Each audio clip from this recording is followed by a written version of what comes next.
Earth at Ferris Aircraft Base, two pilots ambiguously talk about a lone mechanic and the great potential he once had. While finishing up his work, Hal spots in the sky a reminder of what he once was, and the shame overwhelms him. When suddenly an unseen voice speaks to him, and an emerald ray of light clutches him upright.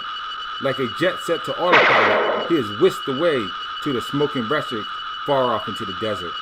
Upon landing at the site, Hal surveys the aircraft, realizing it as a make he has never seen before. Entranced by the voice, he approaches it, while the reference of the burning bush is not lost on him. What he sees when he peeks into the compromised fuselage is both alien and fascinating. A seemingly dying being with a phosphorescent jade ring.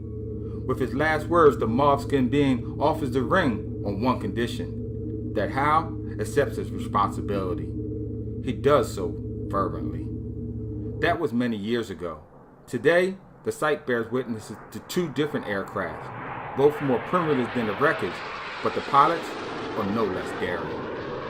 Back at Edwards Air Force Base, test runs are completed and planes are attended to for routine maintenance, as pilots congregate together over the afternoon's events.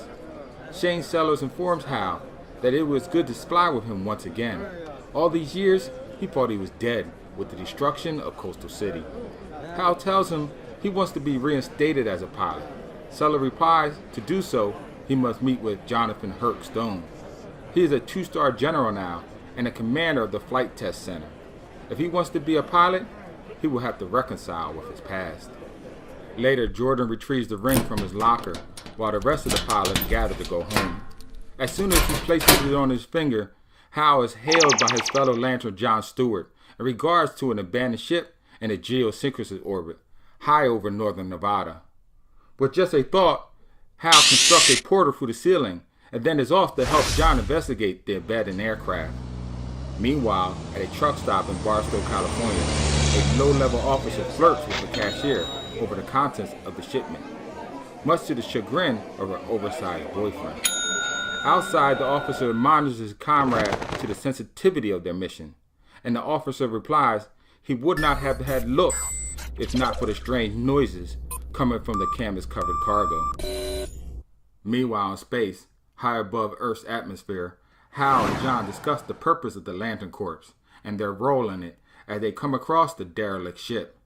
At one time, its yellow hull would have been a deterrent to the ring slingers, but not anymore. The impurity of the color is trapped into the power battery, now making its previous harmful effects null and void. A circular incision is made to gain entry, but as they suspected, the ship is empty, and so are the fuel tanks. Meaning, whoever navigated this ship had no intentions of going back from where they came from. They plan on coming to Earth permanently. Back at Barstow, California, amber-hued embers give off Evan's smoke in the presence of an automaton voice.